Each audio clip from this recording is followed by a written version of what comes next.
So, Will, thanks for taking the time to talk to us today. I can only imagine that the past few weeks have been something of a whirlwind for you. Would that be fair? Yeah, it's been a massive couple of weeks. Had all sorts of stuff going on, from interviews, Bucks parties, Christmas parties. It's been a big few weeks. Okay. So 3 weeks since you won the Supercars Championship, how did it feel after that first race was done and you'd wrapped up the title? Was it as surreal as I imagine it probably felt? Was it a strange feeling? To be honest, Saturday was a bit weird. It didn't feel like it set in. Didn't really feel like the championship was won. Like the pressure came off, and then I thought, well, Sunday, I think when I get to do all the burnouts and everything, it'll all set in. But I think Sunday's race was such a good one. Going back to last, driving through and getting the win with a little bit of obviously luck on my side. I think it really set in during that race and during the burnout and then the celebrations after. Yeah. So it started to set in on day two after that second race. Yeah, I think after day two was just an amazing moment. I think I remember that for the rest of my life, just standing on top of the car, and I didn't only feel like I was celebrating the championship. I felt like I was celebrating that drive on Sunday, which doesn't happen very often in supercars. But it was just a surreal moment. Like it takes a while to set in. I still don't think it's completely sunk in. I'm back at work. I'm selling cars and doing all of that. I'm not living on a beach or retired, but no, it's pretty cool. Well, I was going to ask about that race too. I thought to myself, well, the pressure that you must have felt leading up to Adelaide, right? So you were favourite to take the title. You were leading the championship. So those 2 weeks or whatever it was between Gold Coast and Adelaide, the pressure on you, it must have felt immense. Yeah, I think Gold Coast was extremely high pressure because it's we call it the concrete jungle. It's so easy to make a mistake there, and I did in qualifying.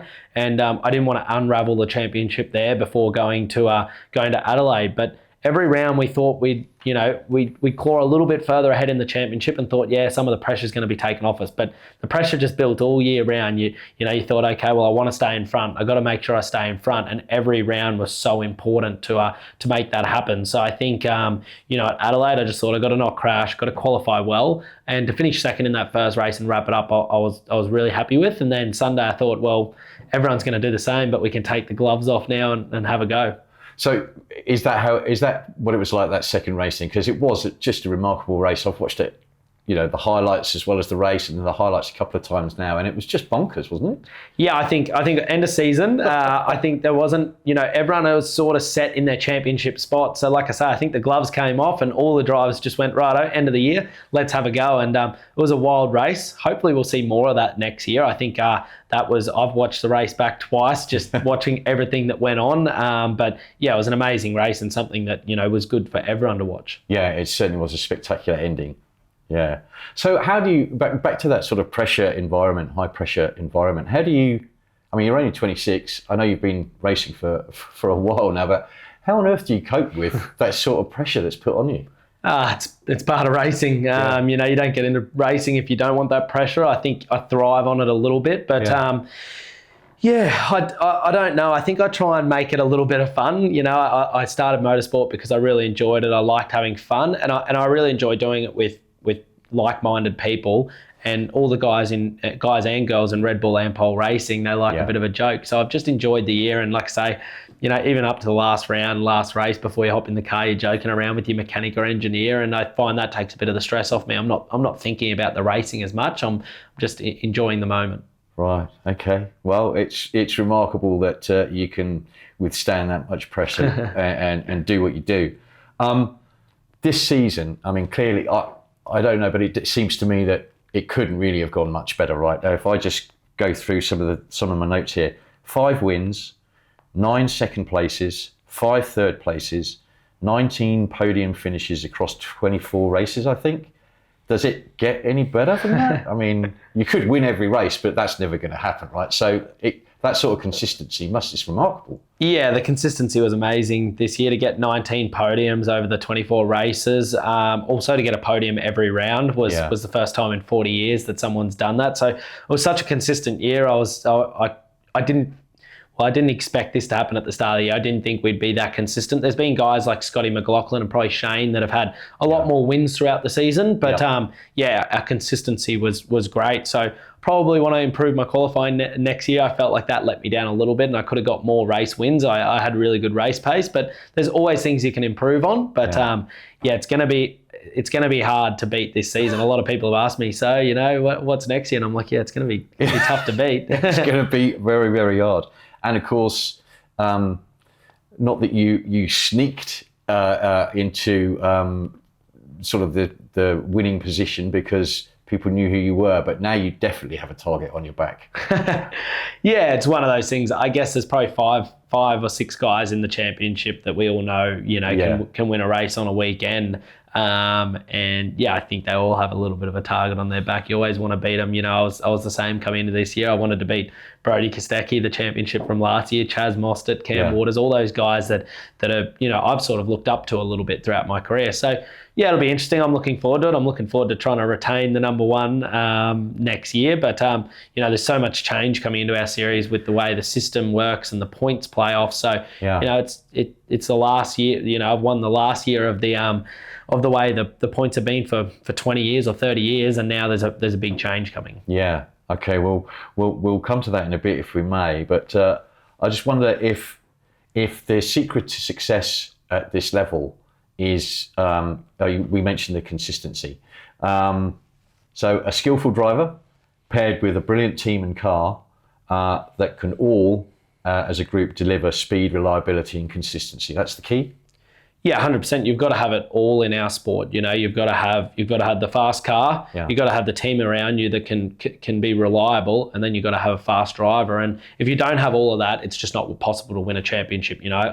I may not have been able to win a championship with another team this year. I felt like I did a great job, but it's also due to the guys and girls around me at Red Bull Ampol Racing and how good of a job they did in the team. So really have to thank them. And that's the biggest thing in motorsport. Everyone looks, we're sort of the face of it, me and Brock as the drivers, but it's such a big team. We've got 67 crew members back at the workshop just working on our cars, trying to make sure that they're perfect each weekend. Yeah. So as a driver, you would have your own mechanics that work with you specifically on your car. Yep.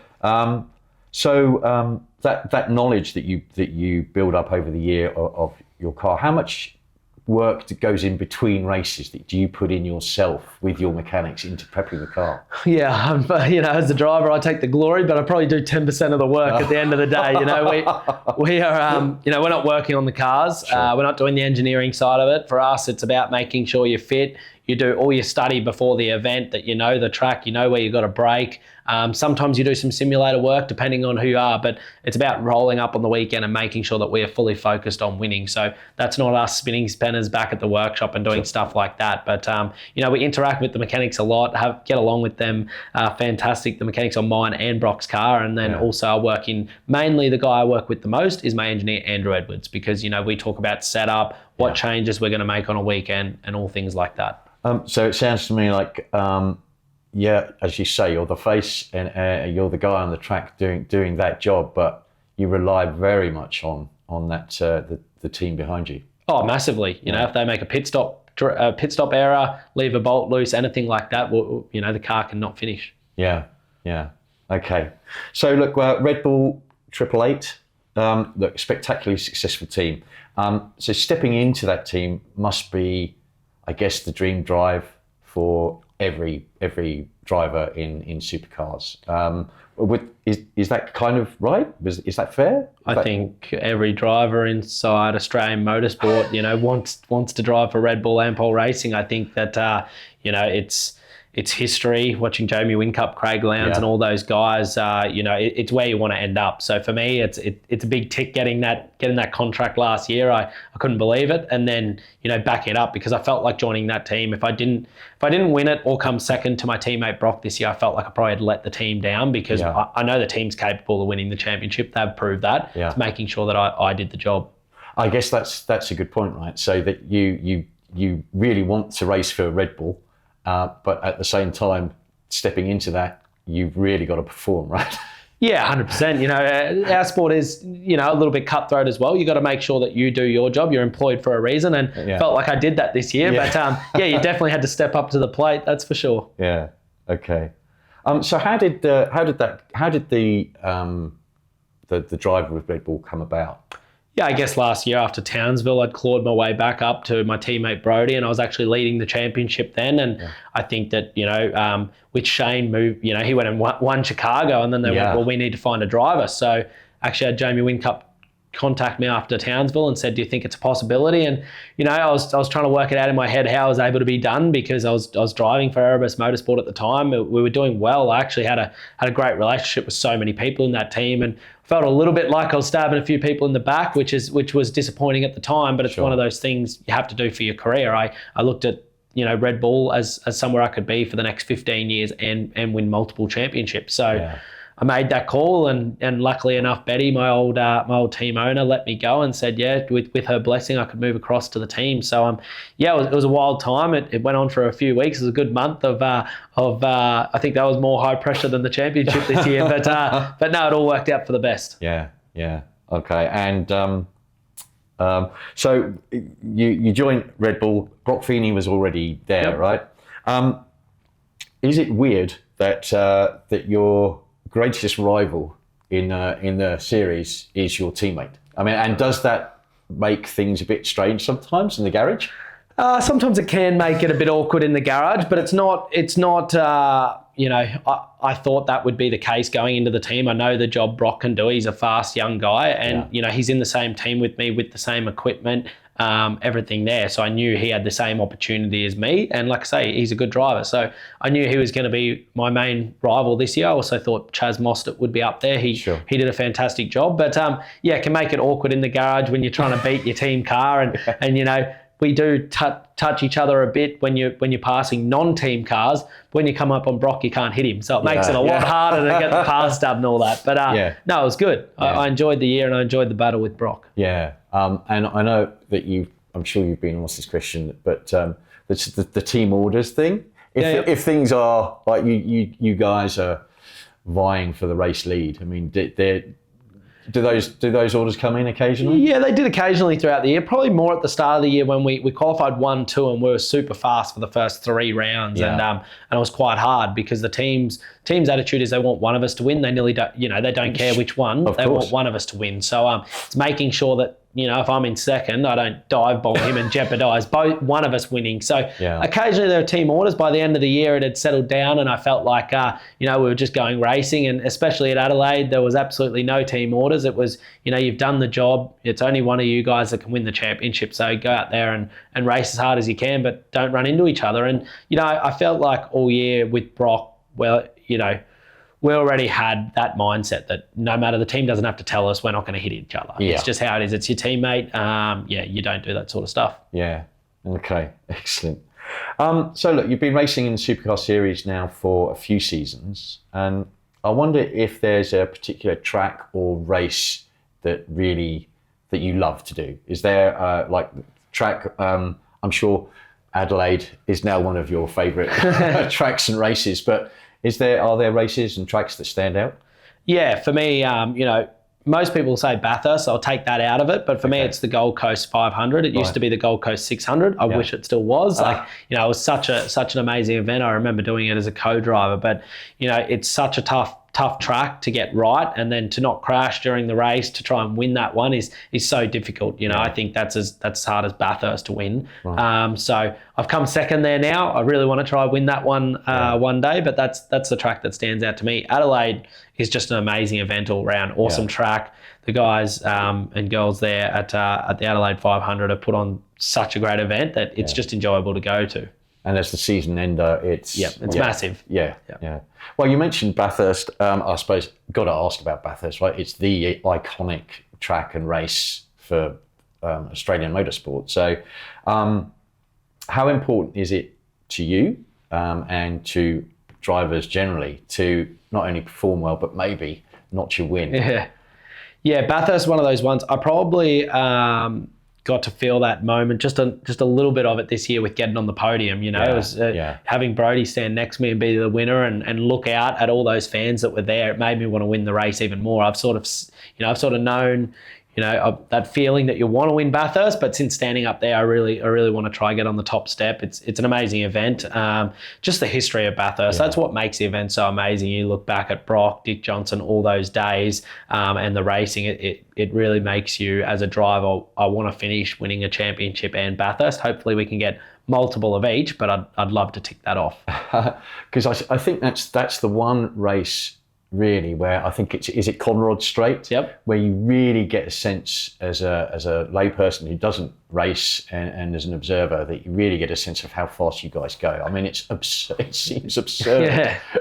Yeah, just cracking 300 kilometers an hour, but at Bathurst, that's the easiest part of the track. You're calm. There's not, it's the easiest part. You don't even notice it, but over the top's the hard part. Yeah. I mean, that's where the iconic footage comes from, I suppose. Yep. What is that bit that?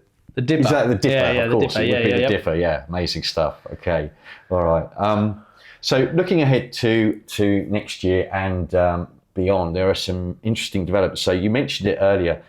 Next season, you have this series, final series format. Now, I've got to admit, I tried to understand quite what it was. Can you perhaps explain it for me? Yeah, it's pretty intricate the way it works. For us, we have just run the most consistent car over the year, wins pretty much. But I think the last couple of years it hasn't come down to the last race at Adelaide. Sometimes even guys have won it before Adelaide, the championship. So it doesn't make that final round as important or as big of a spectacle. So I think Supercars, between them, Adelaide 500, TV, they've gone, how do we make this as exciting as we can make it the last round? So pretty much now, 4 drivers are going to go into whichever are the top 4 drivers going into the last round, the points are pretty much reset. Yep. And whoever wins out of those 4 drivers on that weekend will win the championship. So there's a big thing in wanting to be the most consistent car for the year, because then you get into the final 4 people. But you could get 18 wins throughout the year and absolutely be dominant and not win at Adelaide, and you could not be the champion. So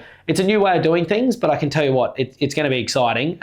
It's pretty much doing it for all the fans at home to make sure that, everyone's got their eyes glued to that weekend. But, it's probably hardest for us at Red Bull Ampol Racing because, we are probably the most consistent team over the full season. So I think it's probably made it a bit harder for us, but, we take on that challenge and look forward to it. But, I think it'll be cool. It's definitely a change up. So the feeling across most drivers is, this is going to make for an interesting time. They're pretty pleased with it.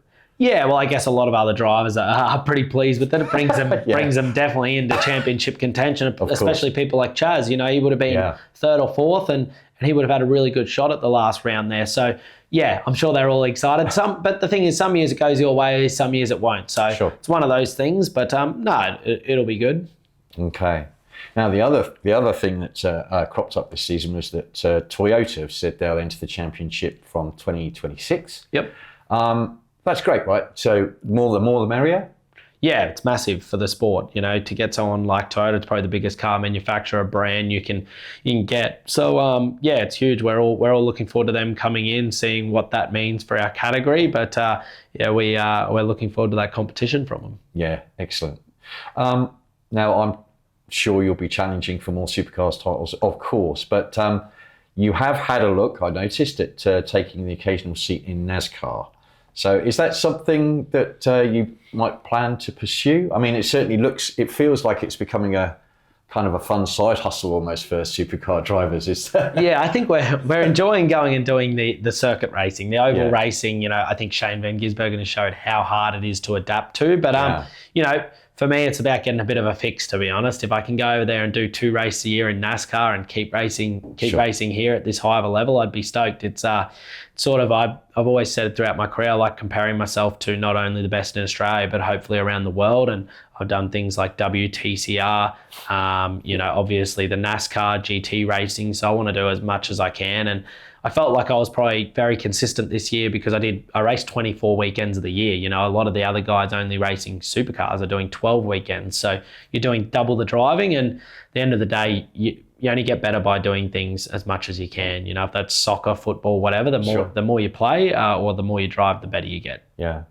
So is there the NASCAR cars are similar to? Yeah, surprisingly they're similar. You know, there are things like you sit on the left-hand side of the car, not the right. You change with your right hand and all that. But overall, the feel of the car is quite similar to what we have. Quite a heavy car. Yeah. You know, they slide around a fair bit. You know, tin top, all that sort of stuff. Yeah. Okay. And I suppose that they do the oval racing as well as the circuit. Street racing. Yep, right. That's right. So yeah.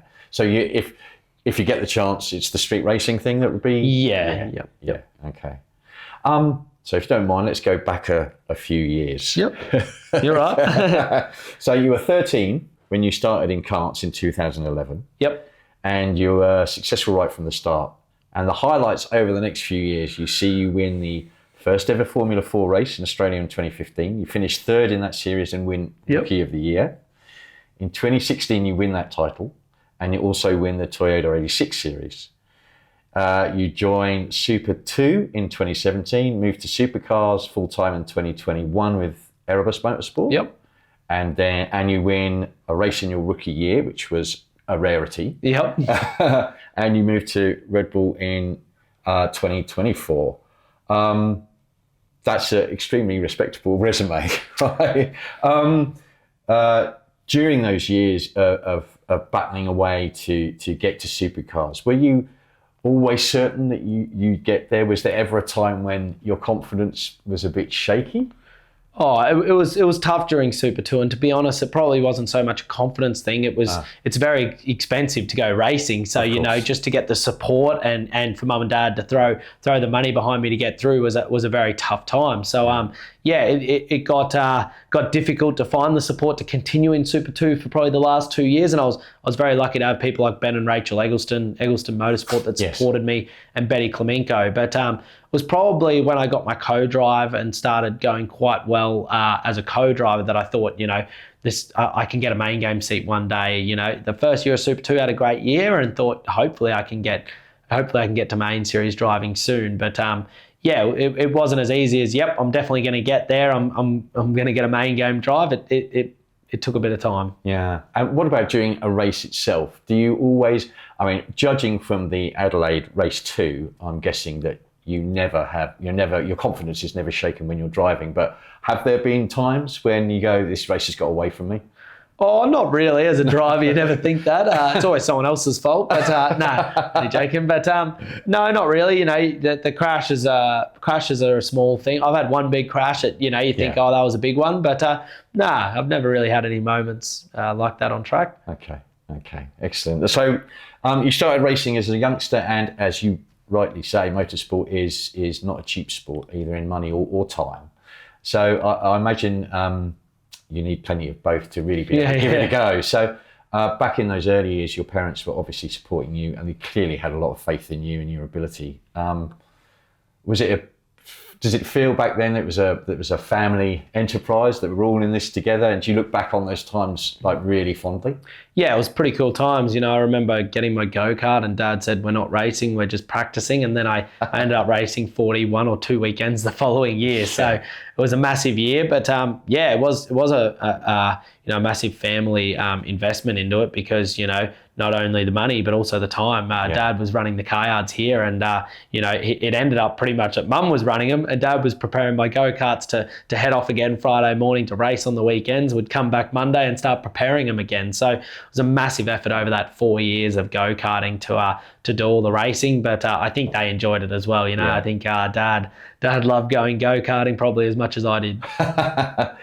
Now we are sitting in the Cars Galore dealership that your family owns today, and you're working in the yard. So has that been like something you've done since you were 16, since you were old enough to work? You've been doing this? Yeah, so I did a school-based apprenticeship here when I was in grade 10 and 11 and 12. Reason for that was probably just I did it on a Friday so I could do more go-karting and racing. So I probably actually didn't do that much work. But straight when I left left school to help, fund the racing and all that sort of stuff and help Dad here. I started straight at work, and I've worked here ever since, pretty much every day. It's get here at 7 o'clock and finish at 5, and I've enjoyed it. I started off detailing here for 2 years, and then moved through to doing more in sales, and then now sort of run it with Dad for probably the last 5 or 6 years, and I enjoyed it. I was able to, when I signed my contract with Erebus, do a deal with them that I could remain here and keep working. So I'd fly down for 2 weeks at the start of the year and then go to the rounds. And I've been lucky enough with Red Bull Ampol Racing that I told them that I still work and I still do this, but I can fulfill all my commitments. I go down to Triple Eight probably twice a week, and at the car yard 3 to 4 days a week. That's fantastic. Yeah, it's good. Fantastic. And I guess it's no bad thing for the business to have a Supercars driver out in the yard selling cars, right? Yeah, it's been good. I'm always worried we're going to sell one and the person's going to break down though, so I'm always nervous about that. But try and sell good cars. But yeah, it's been great. We had my supercar up here at the family dealership the weekend after winning the championship. Had a lot of local Toowoomba people out. So yeah, it's been cool. Well, I was going to ask about that. I mean, did half the town turn up? No, it's a big town. We got 1,000 people, which was cool. Wow. So that was probably all we could handle on the day. But it was pretty cool that so many people came out. Yeah, that's great. So working at the yard, I mean, is that as much a way of letting off some steam and getting away from the pressure of the sport? I mean, yeah, I enjoy working in the yard. It's sort of, some drivers go away and there's 2-3 weeks between a round and they're thinking about it and dwelling on the last round and all that. I completely forget about it. I'm here trying to sell a car or work, and I just sort of put that to the back of my memory. I always make sure I prepare as well as I can for a round and make sure I'm ready to race and in that mentality. But I enjoy it. It's sort of, it is stressful working here as well, but it's sort of stress-free as well. I get to come back, be in a routine, and at the end of the day, I wouldn't work here if I didn't enjoy it. Yeah. Stress relieving. You have your pilot's license, I know. You really enjoy flying. You fly to race meetings, I gather. Another nice way to get away from things and relax. Yeah.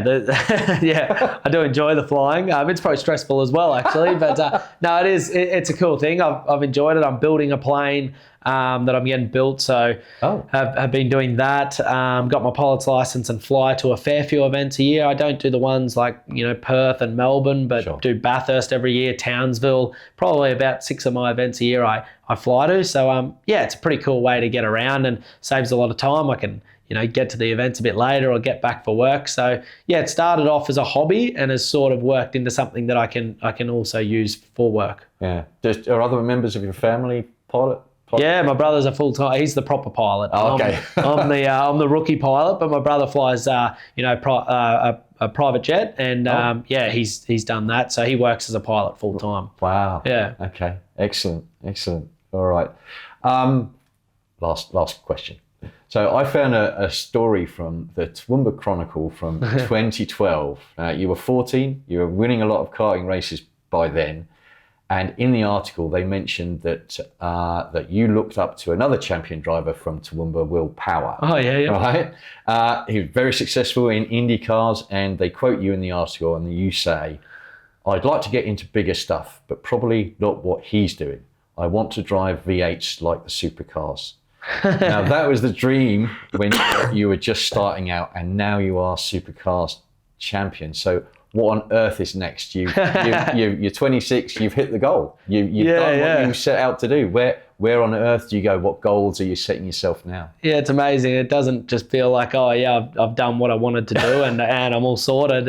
You always want to improve, but as a driver, you always want to win more things. It's just it's in your blood. That's what you do. So I want to go out there and try and back up my championship next year. It's going to be tough to do, but that's what I want to do. And as I said, Bathurst, but I'm hoping to do more racing next year. I've got the 12 hour coming up. Hopefully some racing in New Zealand. There's always more things on the horizon. So I guess the fire doesn't stop burning there. You want to just do more things and win more races.